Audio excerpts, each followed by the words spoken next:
Yeah. He does say I'm a conceptual unicorn. Whatever that means. Yeah, I don't think he means He it said- in the way he you said- want it to mean it, but... He said, girls like me don't exist, and I'm just going to take that, like, in a good way. Yeah, I would. Do you know what it is? You'd be fucking sad if I wasn't around. Yeah. Oh, you're such a prick. Yeah. Anyway, so... You're the worst.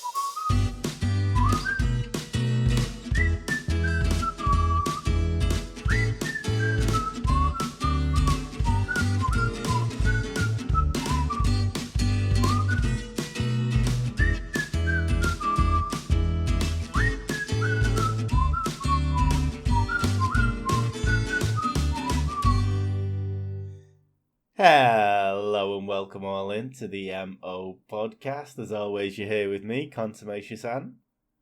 And me, Atreya. And today we are going to be talking about the Illuminati and the Denver airport conspiracy. Yes! Bring it on, bitches. So, for any of you that don't know what the Illuminati is, I mean, it's very dependent. Step out your door. Yeah, it's very dependent on who you ask. If you ask someone who's mental, like David Icke, then they're a group... I thought you were going to say me. Wait for it. Then they're a group of shape-shifting lizards that occupy the highest levels of industry, commerce, and government and royalty. If you ask a more rational person, like Alex Jones, then they're a group of people who, due to wealth, success, and influence, pull the strings behind the scenes. And it's these people, rather than the politicians, that run the world we live in today.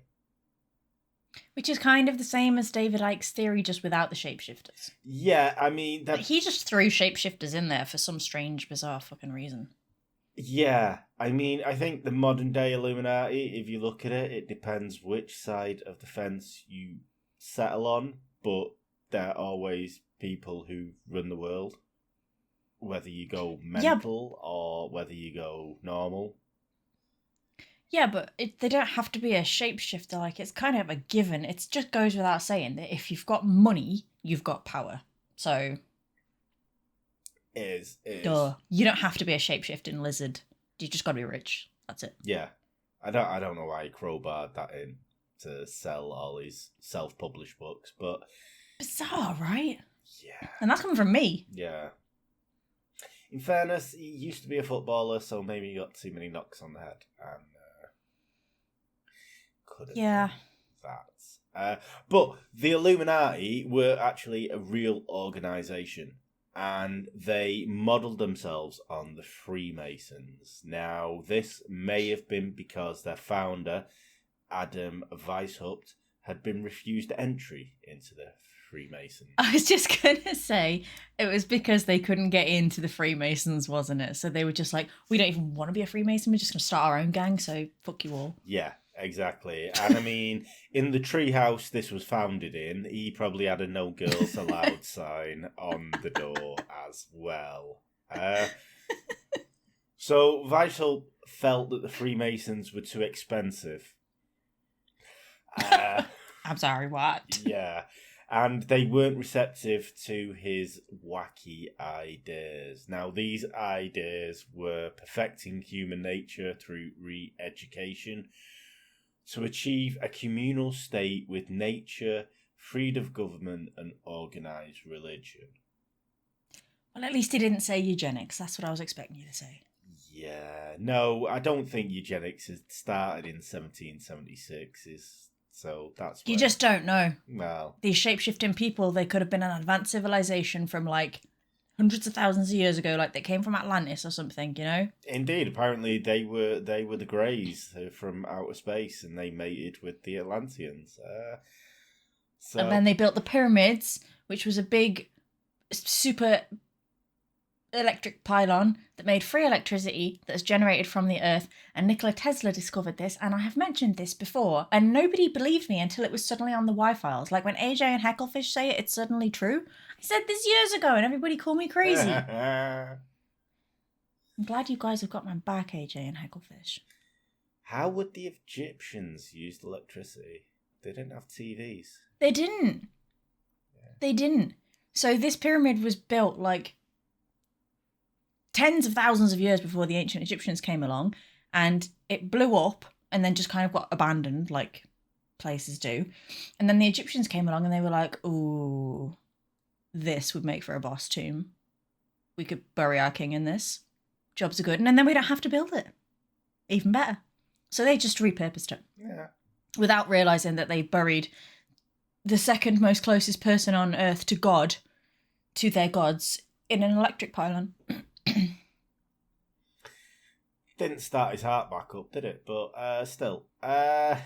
Didn't. It's kind of like Richard III in the council car park, really, isn't it? Yeah, it's not where you want your kings and queens to be buried.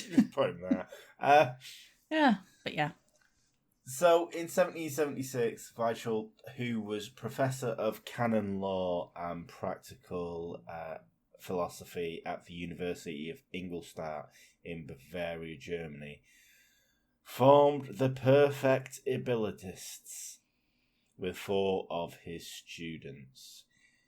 Now, they may have not have thought that name was as perfect as it suggested, because in April 1778 they changed it to the Order of the Illuminati. Yet the men's club still hadn't really taken off because they only had 27 members. Now, but 27 rich members. Yeah, but this cuts quite close to the bone. So like, subscribe and comment because it helps the algorithm, please.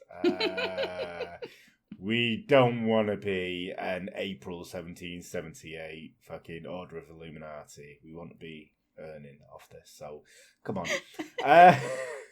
We want to be full-on Freemasons. Yeah. So what the Illuminati were fighting against was the overreach of the Catholic Church and religion in general into everyday things. The Catholic Church had their fingers in many pots, as they still do today, obviously. But it was in more ways than one. It was more intrinsical, yeah. It was more. Oh, God. God's got nothing to do with it. He abandoned the fort years ago, mate. Yeah. Right. Yeah. Horses bolt. He's like, even I can't deal with this shit. Yeah. You just see. You're on your own. You see the horse running and went, I can't even close that fucking door. I'm just going to walk away. So they were fighting for the overreach of the Catholic Church, and because this was a time of the Holy Roman Empire, a lot of Germany, France, Italy were controlled by everything that was Catholic. And this was like education, it was a justice system, it was how people were treated. And the people that spoke out about this, who didn't want anything to do with this, were quickly silenced. So the Illuminati were a secret society. They went underground. Now, by 1784, after a recruitment drive and the reactions to Catholic gains all over Europe, the Order of the Illuminati had 650 members in several different countries due to their anti-religion, anti-government philosophy. Now, still not a lot, really. Yeah, and even this may have been overblown because they infiltrated the Freemason Society. So they counted anyone who was a leader of a Freemason society that just like spoke to Weishaupt as being a member of the Illuminati. So without them actually realizing they were a member of this new club. Exactly. So they kind of count this. So these were inflated numbers. I don't really think it got ever past the 200 mark, but they wanted everything they could get. So Weishaupt himself actually went on later to join the Freemasons because he had no fucking ideas of what to do, what a secret society did. So he joined the Freemasons, started at the bottom, and stole all their ideas. But, of course he did. But while he was there, he kind of went, I've got another club around the corner, and we've got, like, tobacco and... We have cakes on a Thursday, and on Wednesdays we wear pink. Want to join? Exactly. On Sunday we have a car boot sale. It's wicked, I tell you. So... And Tuesdays is bingo night. So he'd count anyone who, like, basically spoke to him as a member of the Illuminati. But... That's just like saying, I really fancy this boy in high school. Like, not now. I'm talking about when I'm in high school. Really fancy this boy in high school. Like, fuck it up. Oh, that wow. was so close. Don't out yourself. Jesus. No. When I'm talking like a high school scenario, like you're like, oh, I really fancy this boy, and you crush so hard, and then he talks to you one day and you're like, oh my God, we're gonna get married. This is it now. We're married. I'm already picking out the kids' names. This is that kind of deal, right? Yeah. Like the nuns of Aix-en-Provence.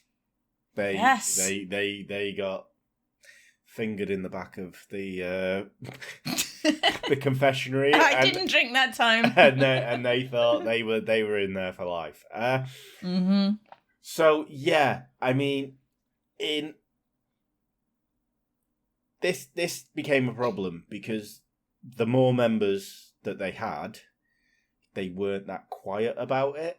So some of the upper echelons got a bit mouthy about it, and by 1785, the Bavarian government banned all secret societies in Bavaria because they thought they were a threat to the monarchy that was there. They thought they were going to try and overthrow everyone, which it wasn't there.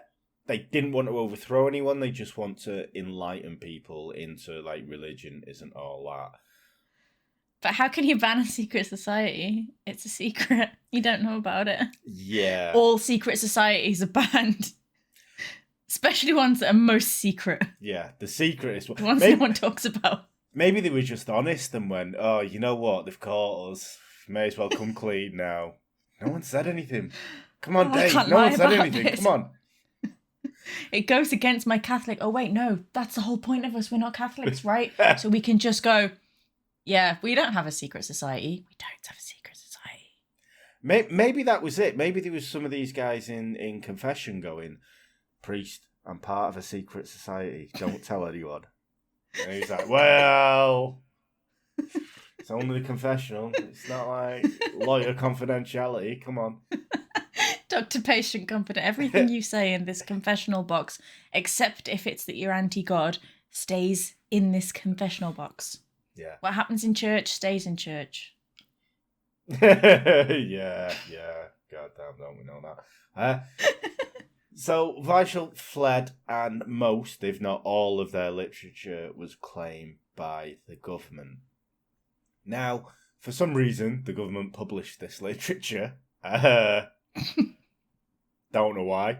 But for this, he was called many things after this literature came out. He was called many things, ranging from A Human Devil by John Robinson, the Scottish physicist and mathematician, and Thomas Jefferson, the founding father of the American colonies, called him an enthusiastic philanthropist. That's one of them bloopers. An enthusiastic philanthropist. There you go. I like that term. That's a nice way of saying total tool bag. Yeah.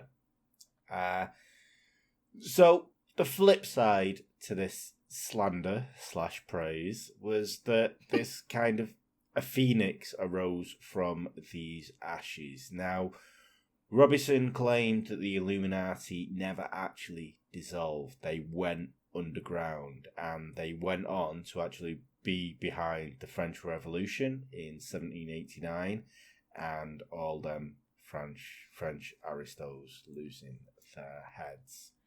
I mean, it wasn't going to take a lot, really, was it? The French people were like, fuck the royal family, those bunch of assholes, And like the Illuminati could come in and go, oh, we totally agree. Like, we should do something about that. Like, we just made this cool thing. It's called a guillotine. We should give it a try, yeah? What was that bitch saying? Let them eat cake? Let's let her up there first.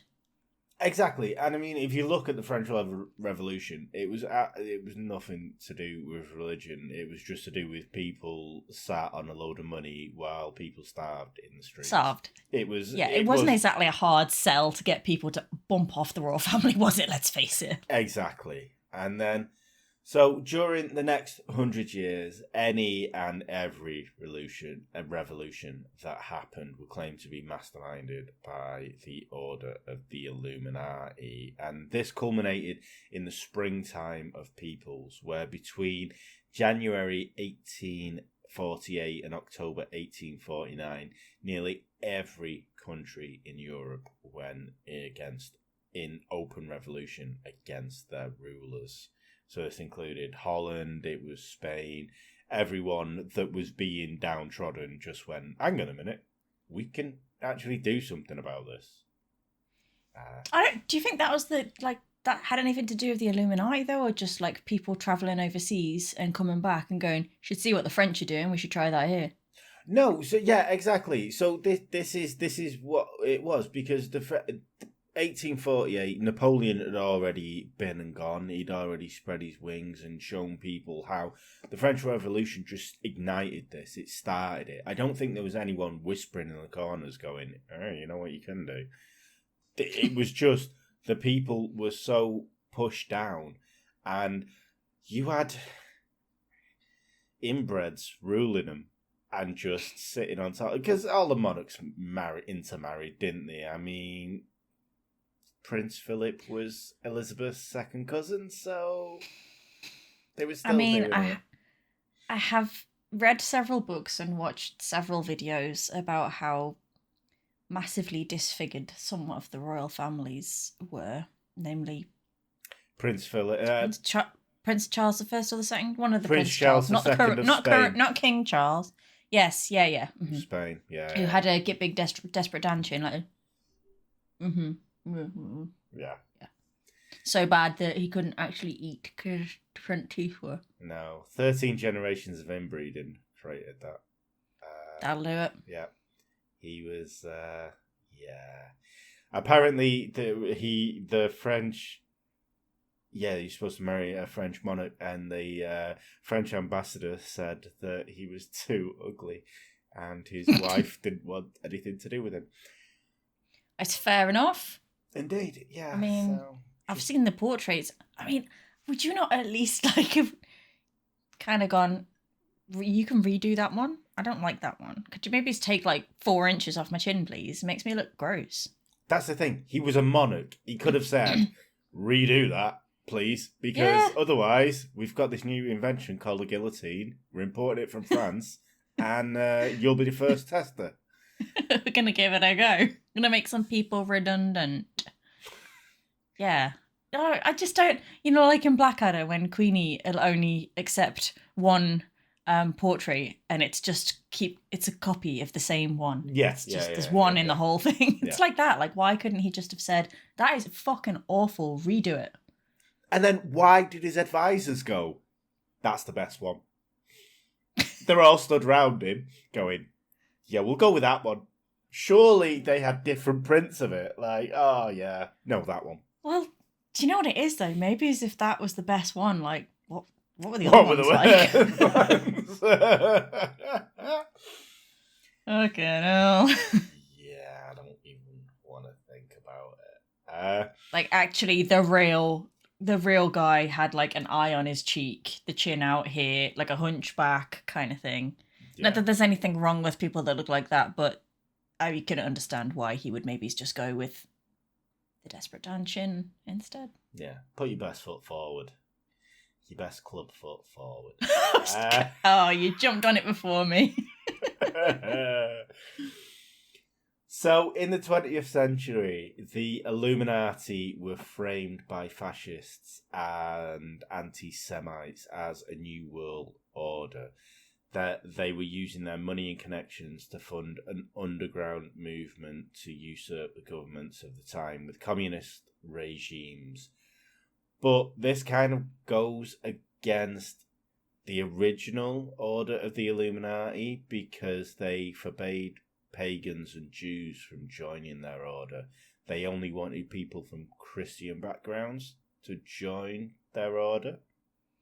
Mm-hmm. So they kind of flipped, and by 1958, right-wing populists were speculating that several upper-class fraternities like the Skull and Bones from Yale, the Bullingdon Club from Oxford, and the Gentlemen's Club that was the Bohemian were colluding together to create a sub kind of world order that would pull the strings behind the face of the people in charge. They probably were. Indeed, yeah. I will get to that in a bit, but I don't think you can get away from the fact that rich people rule the world. They do. Yeah. So by the 70s, Robert Shea and Robert Anton Wilson had wrote an iconic trilogy about the Illuminati. But this was a post-60s hippie fiction book, and believers took it to be kind of the truth. It's because they were all doped up on LSD. Yeah, and these guys kind of came from it from the opposite side, so it was like look what the hippies did for us, and they were anti it, but it was pure fiction. 3 books of pure fiction. Yeah, right wingers Sounds like a good read. wanted to jump on it, and then unfortunately Dan Brown then went and wrote about the Illuminati, bringing it into the modern day. So he's horrible. Good books. No, they're not good books. They take 2 minutes to read. It's like, how could a chapter be a page? Tell me that. All right, Orson Welles, calm down. Yeah, I've read them, but still, I felt dirty afterwards. So the conspiracy theories that sprung up were mainly centered around 13 bloodlines. Now, these included a lot of rich people. Some of them were the Kennedys, the Onassis, the Rothsteins, and the Astors. Now, Kennedys were awful, though. they were, but most of these bloodlines are 20th century bloodlines, so they don't date back further than, like, the Kennedys they do, but by the time they were trying to seek power, they only started it pre-19th century, whereas there is the Rothsteins, who were allegedly, they can trace their hereditary back to when the Illuminati, the original Illuminati, were formed. But they're the only ones of the 13 bloodlines that can. I do reckon it's a bit of a tenuous link. Like, if somebody said to me, like, you know, my great-great-great-great-great-great-granddad might have been Vlad the Impaler, I would have jumped the shit on that, and I would be finding all the proof possible, and I'd be like, hey, Vlad the Impaler was one of my great-great-great-great-great ancestors. How cool am I? But I think it's that American thing where, no offense if any Americans are listening, but when they all go, yeah, I'm Irish, and it's like, nah, you're not, mate. Yeah, my great-great-great-great-great-grandma came over to New York, and it's like, well, you've had several generations of Americans running through you. So you're not Irish. Get over yourself. Might have like 0.002% of Irish genes in you by now. Yeah. Enough to be not at all. Indeed, and you can't even hold your drink. So what does that tell you? Come on. You're not Irish. Nobody can hold their drink like the Irish. Yeah. And the Polish. Yeah, they. Well, I'd like to see a drink off between them. I know, right? I wouldn't like to be Polish there at the end. I'll be honest with you, but Okay, I mean, can you in the imagine if you were warm-up. drinking along, you'd be hospitalised. Yeah. Oh my god. Early no. doors. God. Tap out. So yeah, these 13 bloodlines, they're very tenuous. One of them is the Lees, which is a Chinese bloodline, which, not being funny, but a lot of Chinese people are called Lee. And I was thinking that's a big family. yeah, I just think it's so tenuous that the links that they've got with it.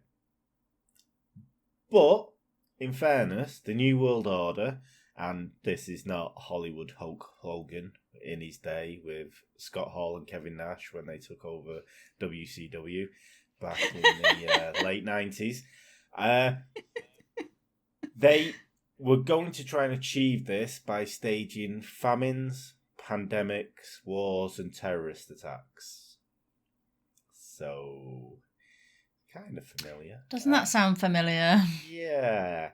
And when the public's morale is low, they'll sweep in via the institutions that they've infiltrated, because all these 13 bloodlines run across media, politics, commerce, etc. And they will offer to help and eradicate the ills of society. But it will come at a price. The price will be they will run a police state government.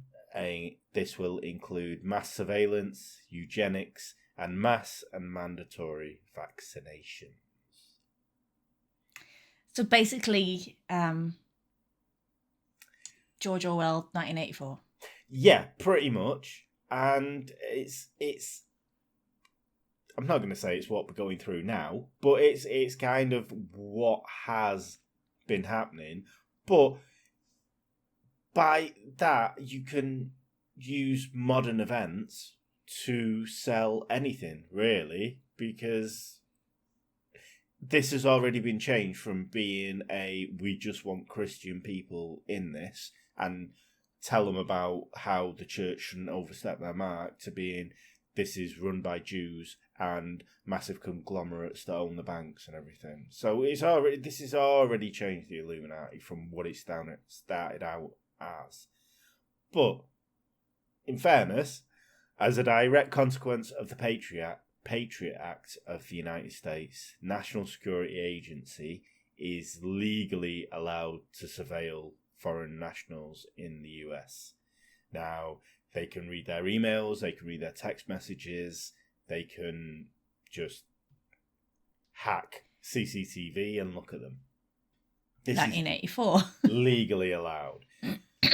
London has one CCTV camera for every 10 people.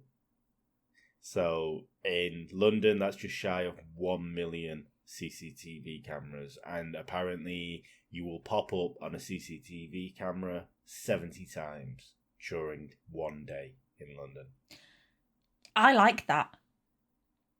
Right? And I know that sounds weird, but I just think, like, that's how crimes are solved. You know, you could be kidnapped and they could be like, well, she was definitely at this ATM machine because we've got her on CCTV. So then on this CCTV camera, we see a bunch of blokes in a black van bundle her into, it's got like, "We are not the sons of Sam" written on the side, and they bundled her into the van on this street, you know, so at least they'll know where to send the coroner to collect my corpse. Yeah. I mean, I kind of do like that, but they've always been using facial recognition. Yeah. And it's fallible because, see, I always say I'm Irish, but I have been picked out on facial recognition as being Irish. That's just because you've always got a drink in your hand. That's got nothing to do with facial recognition. Because the camera operator knew me. He's fucking always pissed, this lad. Yeah, fair enough. Okay, fine. So, as well, we've also had the pandemic of recent times and the mass vaccinations, which, if you're trying to sell something, like, weave this narrative, it kind of fits in with you. Made people a lot of money. Yeah, indeed. And they're still fucking going on about it, anti-vaxxers, anyway. So this all brings us to Denver Airport and what is going on there. What is going on? In 1995, the Denver International Airport was built. Now, it was apparently built by the New World Order Airport Commission. I don't... Super stealthy. Yeah. I mean, if you're going to run an underground fucking cabal, you don't go, you know what we'll name our building company? There you go. Do you know what it is? Maybe it's hiding in plain sight's the way forward. Because everyone will be like, these jokers. See what they've done as like a joke. Like, yeah, because like they're not the New World Order. It's funny. Yeah. Good work. But at 52.4 square miles, it's the largest airport in the USA. I think it's the second largest airport in the world. Now, that's 1.5 times the size of Manhattan Island. So that's pretty big. Massive. And I thought Schiphol was big. I was fucking lost there for hours. Yeah, exactly. And it's so much bigger than that. So clearly. During the building of the airport, many contractors were fired and the plans were constantly redrawn. Now, the initial cost was supposed to be $1.5 billion, but it ended up escalating to $5.6 billion. Now, that is quite a raise on what? And changing all the plans. This is very H.H. Holmesy. Firing the contractors, changing the plans. Is that so you don't find that the underground baggage station is actually like a body chute or a fucking secret bunker? Yeah. So they probably had fucking body chutes and false doors and everything done there. Mm-hmm. Now, people started talking about Nazi tunnels and Illuminati meeting halls and underground temples. Now, there is a massive underground system there, but it's used to ferry 1,000 tons of luggage a day around the airport. Is it though? Because they built it originally and then they went, actually, no, it's not going to work how we wanted it to. Let's just fuck it off and not use it. And we'll just leave it there, but not use it. So there is some dead parts. I will agree with that. There is some dead parts, but then there's a lot of parts that they actually need the underground stuff for, because you can't go running through a major international airport that's 52.4 square miles with baggage carts, like going through the upper levels. But is that also not a really good ploy? Like, well, we need loads of secret areas, but if we just build loads of underground stuff, people are going to go, that's well dodge. Why are they doing that? So how about we kind of kill two birds with one stone and we build an underground baggage moving thing, and then we'll just build secret areas like on the back of it. And then everyone will go, ooh, there's secret areas, but other people will go, yeah, but it's just because they don't need those bits. It's all for luggage. People like you. Oh my god, the muggles. The muggles. I can't believe that you'd go to that much trouble. Surely you just... I mean, there's safe zones everywhere. Like, what if there was like a nuclear... Like, they have safe zones for like the Prime Minister and the President and all these kind of like bunkers and things like that. So, like, what is it? There was one in an underground like train station that President Kennedy used that was just for him. Mm. Like, underground.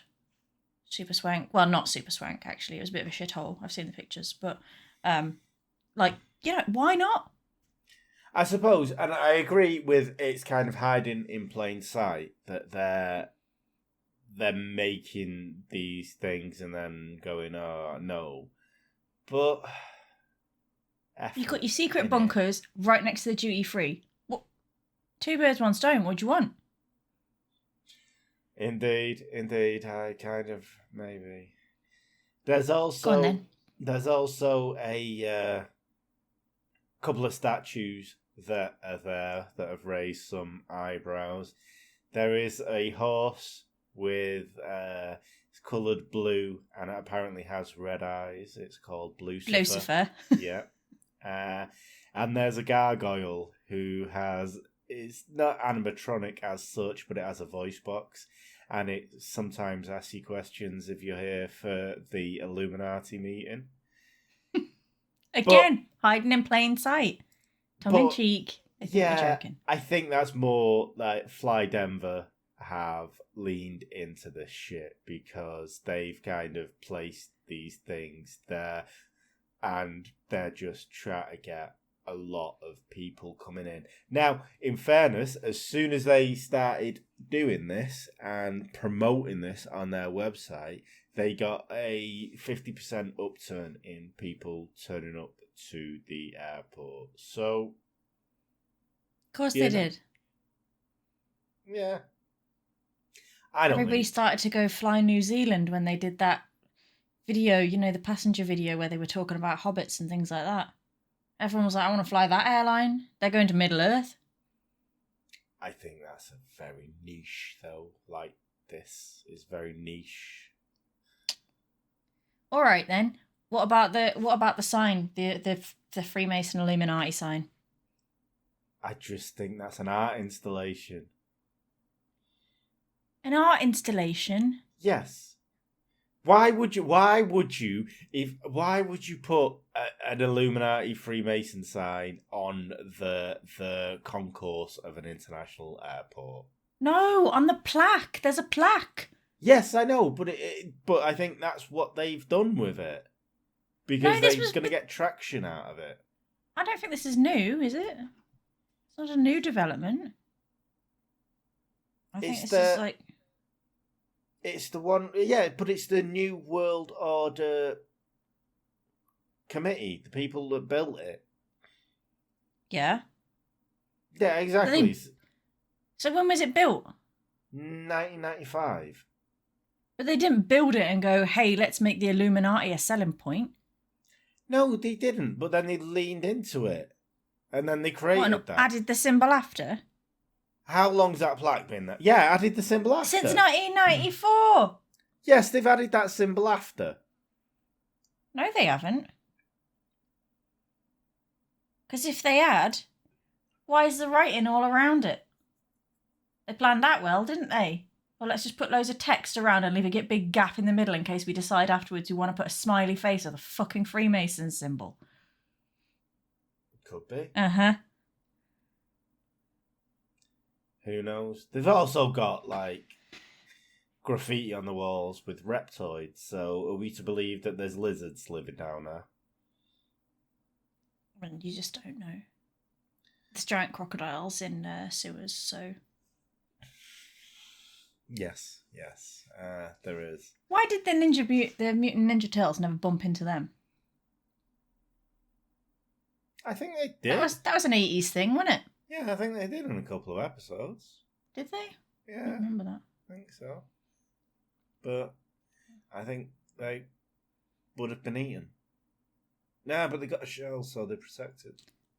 What do you mean they would have been eaten? They're the fucking Teenage Mutant Ninja Turtles. They're ninjas. These are just oversized crocodile. Yeah, a crocodile being whacked in the face with a katana or a throwing star. I mean... Pretty hard. It was just an ordinary crocodile. I feel like it would have been scared if it got a turtle that was dressed as a ninja coming at it. I mean, anyone would be, to be honest with you. I'd be like, what's going on here? Jesus. So, Yeah, I don't think there's any correlation between the Denver airport or the Illuminati, or just the Illuminati being a thing, to be honest. You don't believe in the Illuminati? I don't believe in the Illuminati as is, as people are trying to tell you that there is this cabal of people who control the government. Now, there is a lot of people who pay the government lots of money for their projects to go ahead. Whether they're all interconnected, probably, because they all live in the same place, or they all live on the same rich plane, let's say. What about all the corrupt, like, judges and cops and people in power, politicians and stuff? I don't... they get backhanders for, oh yeah, he didn't do that murder. Yeah, no, this happens, this goes on, but I don't think it's part of one... I don't think there's a hierarchy controlling this. I just think it's human greed that go, yeah, I'll have some money, and then I'll make this real. Is this where I have to educate you? Go on, then. Attempt. Right, okay. The Freemasons aside, they can just do what they want, whatever. The Freemasons are their own little thing, right? The Illuminati is the Sons of Sam. There you go. It's one and the same, okay? Call it what you want. It's the same thing. All right, it's corrupt. They're paying people off. They're getting away with quite literal murder. Dude, it's... But luckily, I should be picked up by 70 different CCTV cameras on my way into being bundled into the van. Because I'm fucking right. Only if you go to London. I don't know how many CCTV cameras there are in South Shields. Probably a lot, but I'm not even in South Shields. I'm in the sticks in the middle of nowhere. Well, there you go. Any. You see. Maybe I'll just leave my webcam pointing in the direction of outside my house.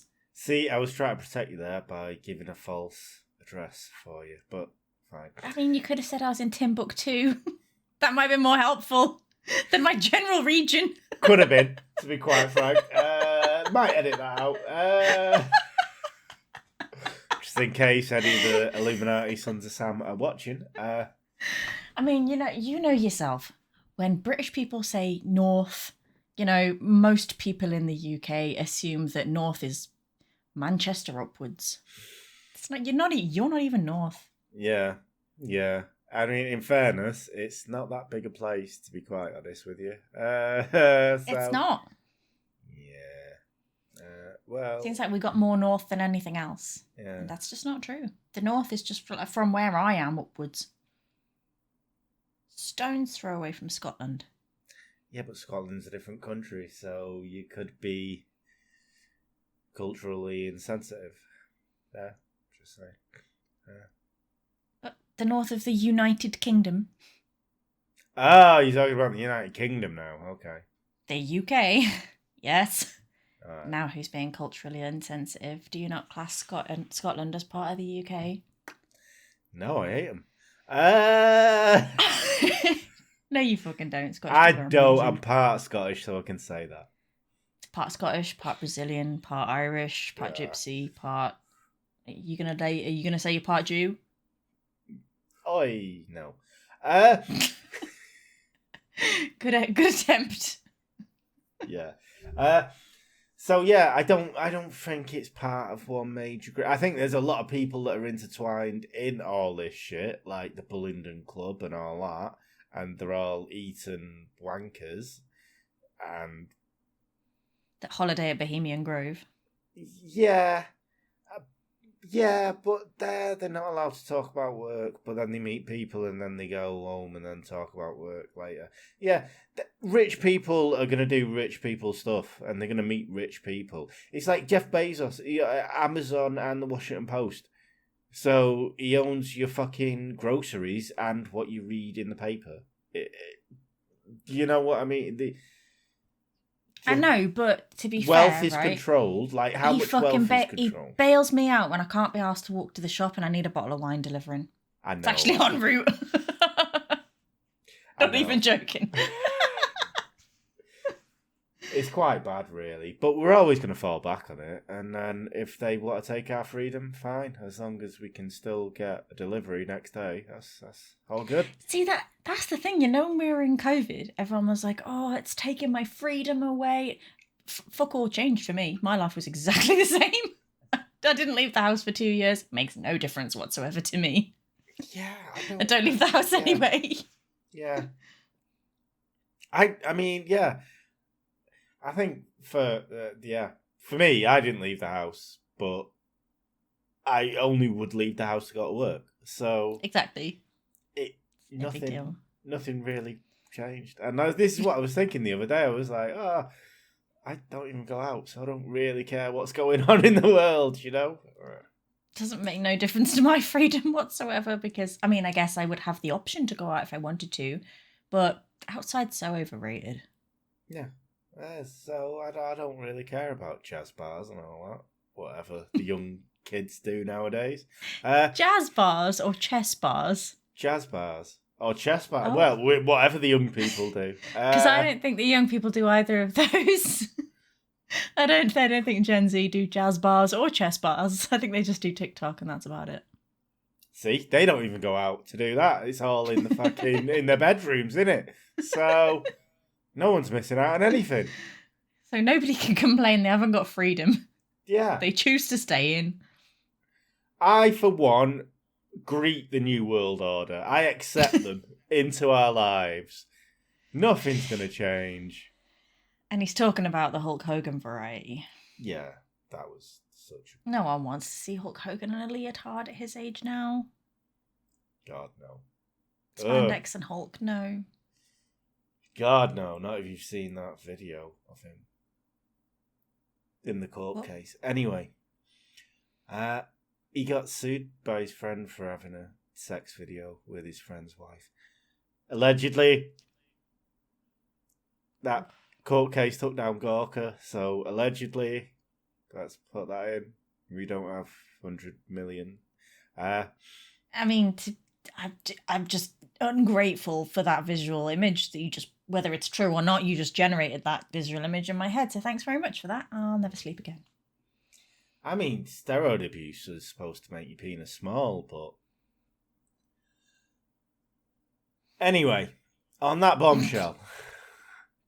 Scruffy twat. Allegedly. On that bombshell, this has been the MO Podcast with me, Contumacious-Ann. And me, Atreya. Thank you all so much for joining us, and we shall see you next time. Bye! Bye. The MO Podcast. The MO Podcast. The MO Podcast. The MO Podcast.